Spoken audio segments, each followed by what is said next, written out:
I'm going to use some more Piemontite to add some texture to my tree trunk.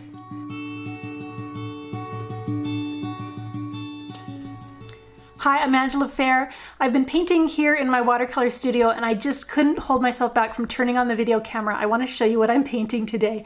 I think you're going to have just as much fun with these particular colors and this subject as I do. This is what I was working on today, and as I was painting I found myself enjoying the colors in this scene so much and the feeling of light here. I wanted to show you how to get a similar effect in your own paintings. Let's just take a quick look at supplies. The brush I'm using today is this little flat. We won't insult it by calling it fat, it's just perfect, just the way it is. It's a Vinci Forte Synthetic. It's a flat 20mm brush, and I'm also using this Mahogany Kazan by Neef. It's a dagger brush and it's a 3/8 inch size. I'm also using watercolor paper. 100% cotton watercolor paper is going to flow much better than a cellulose blend, and so I really stress using that if you're looking for a loose and fluid style.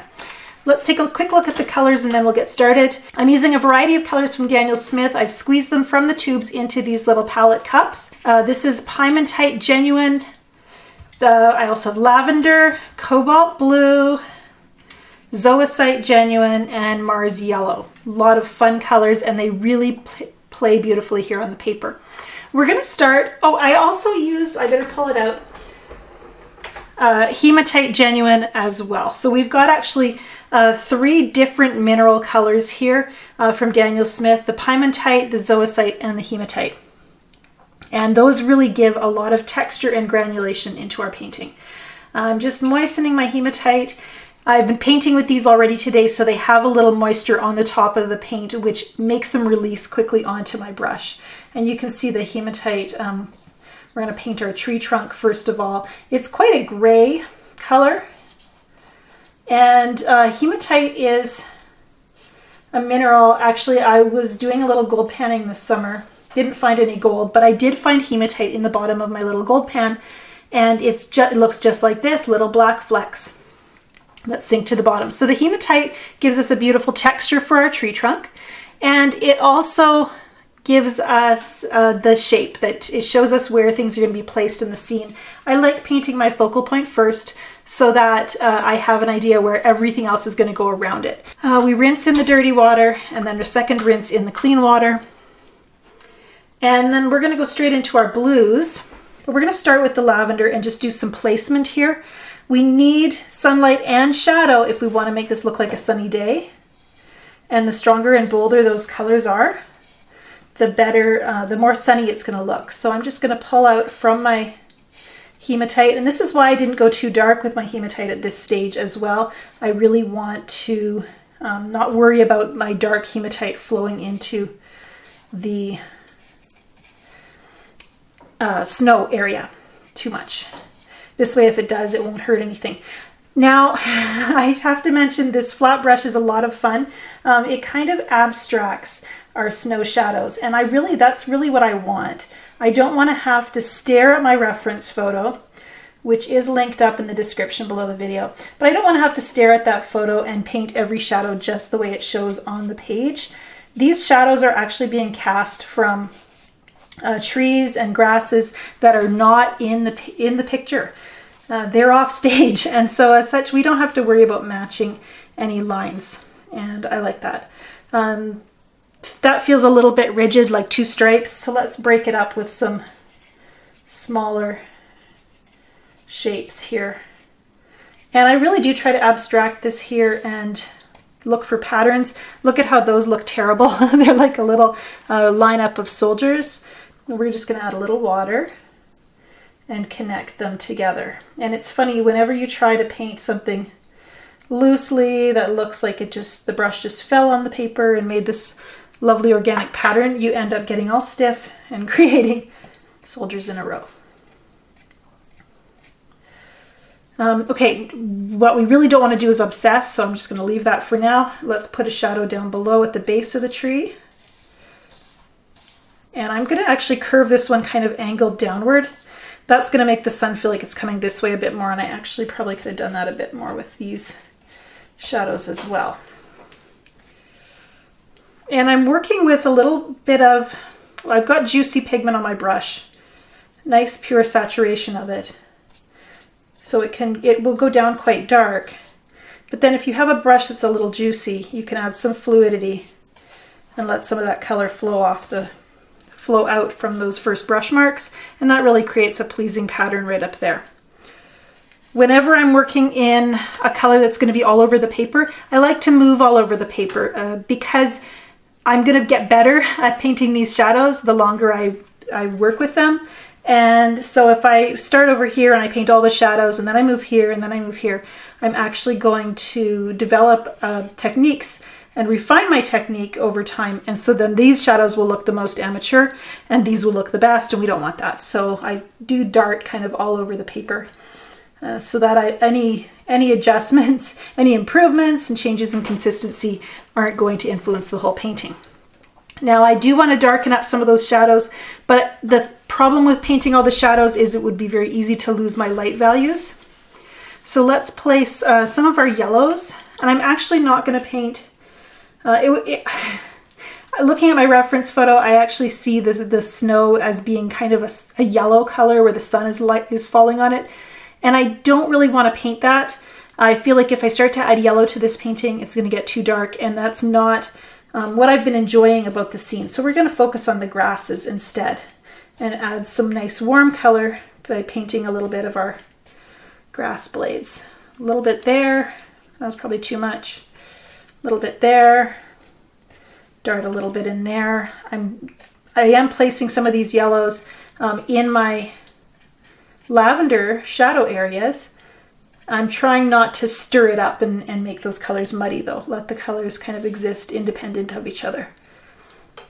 And I'm going to just flow a whole bunch of grasses right up at the top of the page. Why not? Give it a try. I like this paler yellow better than the darker, so we're just going to add a little water, bleed some of that excess yellow off the page. And that's not too bad. This is where the skinny little dagger brush comes in. I can place a few grass blades and holding in the middle of the brush so I have a looser range of movement gives me fresher lines. Let's start having some fun with our darks. And this is where I really enjoyed painting with the colors I've chosen today. I noticed there was a lot of blue.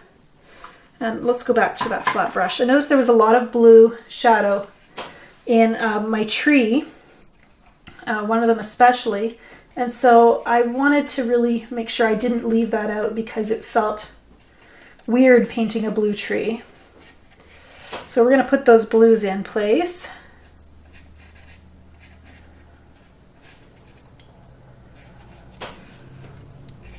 Bravely. And then we're going to put some darks alongside them. And for this I'm going to go into the Piemontite, which is kind of a burgundy brownish color.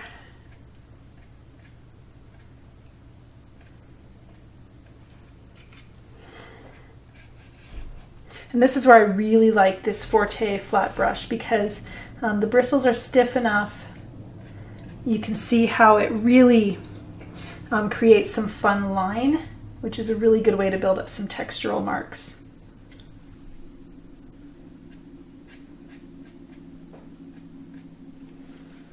And I'm going to darken them up down here. Adding the blue, I could have added the Piemontite just to create the shadows, but the problem with that is I need to have that blue shadow undertone. And so Piemontite alone wouldn't do that. It would make everything nice and dark, yes, but in order to get that feeling of shadow, we need a little bit more of a violet hue. And then blue and the Piemontite will combine to make that happen. You can see I've softened at the base, and this is where we get to allow the colors to flow. Going back in with pure Cobalt and just touching it in because everything's pretty fluid sitting on the surface of the paper. It really wants to flow downward. I'm tilting my board so that I encourage that gravity to take its place there. And whoosh, this is where the beauty gets to happen. And we don't want to be control freaks where we're worried that some color is going to take over the painting. There are some really beautiful things that get to happen when you let the painting kind of lead. Right in here, there's a really beautiful blend of color from the blue and the Piemontite and the Mars yellow. I really like my tree so far, just the way it is. We're gonna let it dry a little bit while we work in other areas. Those different stages of moisture give us different brush marks. Some of my marks fade away. Right here at this edge, it's dry enough that my grassy blades stay where I put them. Up here, I can layer a little bit of grass over my shadows if I want to. I can even choose maybe a little bit of the Piemontite. Let's make a twig coming up here. Dragging. A little bit of moisture up there means it's going to bleed a bit in that area. That's okay. And I'm just adding a little bit of line to contour the edge of the tree. Because we have different stages of moisture, here we have a lot of flow that happened because everything was quite wet. I had just wet that part and everything moves. Here where the water's been soaking in, we have a different kind of movement. And the more you paint, the more brush miles you log, the more you're going to start to see that those transitional stages and be able to almost instinctively know what your paper can handle in terms of your mark making, what kind of marks you're going to create. Up here it's quite dry and my marks stay very crisp and defined. Down here it's still damp, very absorbent, so I get a lot of softness, but my marks still stay individualized. Here I'm going to use a little dry brush, just dragging lightly with the brush to create some texture down here. Maybe I'll do a little hematite to this area as well. Hematite really is giving us this very nice textural pale gray base, which I'm really liking. These sedimentary colors look the best when they're used with a bit of water so that they can flow and granulate. And I'm really trying not to touch this area actually, because then it does stay nice and beautiful. I'm not stirring it up and making messes.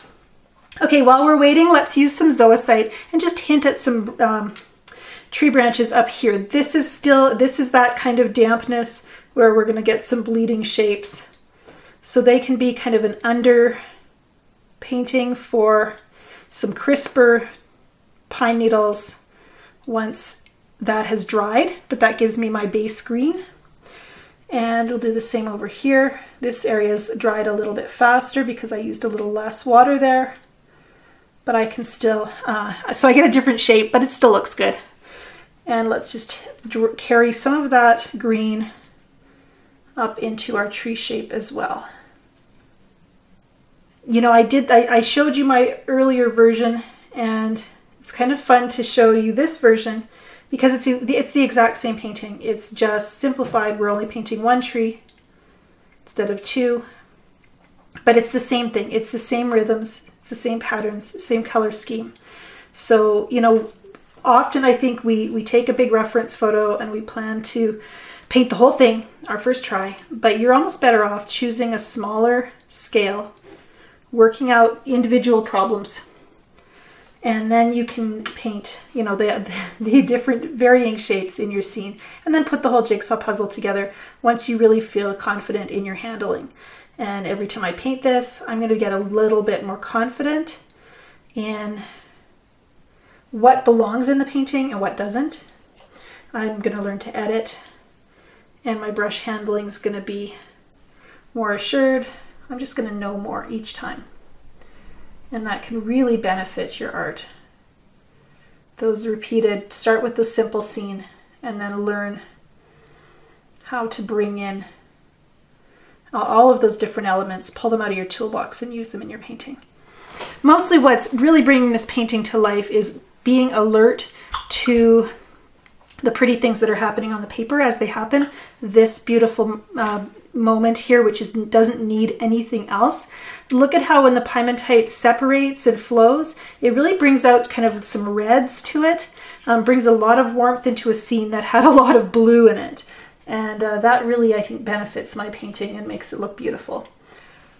I'm going to use some more Piemontite to add some texture to my tree trunk. This is all dry brush.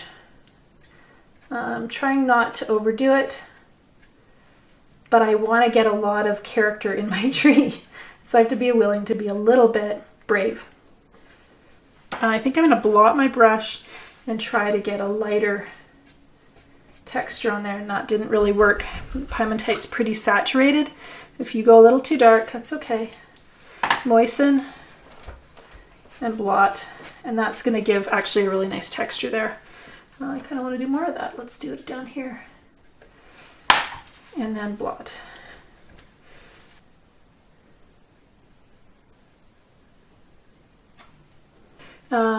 I really notice I haven't gone to a smaller brush, and I really recommend using a bigger brush so you don't get fussy with your marks.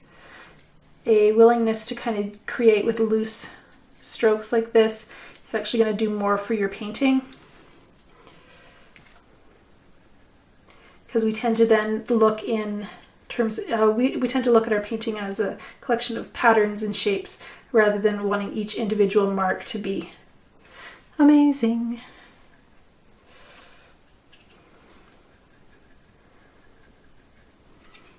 And even when I'm going dark like this, you know, the underlying colors still show through. When I first started using this little brush, it was really uncomfortable for me. I was used to using just a round brush all the time, and I didn't know if I liked the fact that it made all these parallel lines.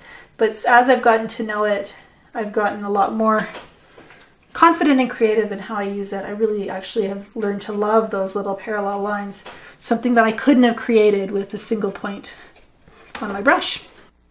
I've been making painting videos for YouTube for about 9 years now, and my motivation has always stayed the same. That very first video, I had to share what I was learning. I had to bring somebody else into the studio to show them, and that was you. And today, I'm still making videos for the same reasons. I've learned so much about watercolor. I have a passion for this medium, for what creativity can do in our home and in our mindset.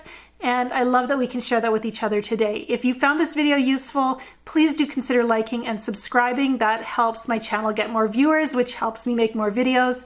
And I have a ton of content to help you learn in my Fearless Artist community. And you can find out about that at learn.angelafehr.com. When it comes to trees like this, you can add as much or as little detail as you want. A simple tree can look strong and contoured, and building up the detail just continues to build up your form. I try to focus on the painting overall rather than obsessing about tiny details, and that always makes my paintings stronger as well. I want to think of this like an artist, where everything needs to fit together to make my painting feel like it's something that belongs to me. Now, I think I paint trees about 100 times a year, so this is just one of very many. I never get tired of it. There's so much character that can happen just in sunlight and shadows and tree bark. And I encourage you to give it a try. Enjoy playing with these colors and letting those mineral pigments do a lot of the textural work for you. Let them flow and see where you go.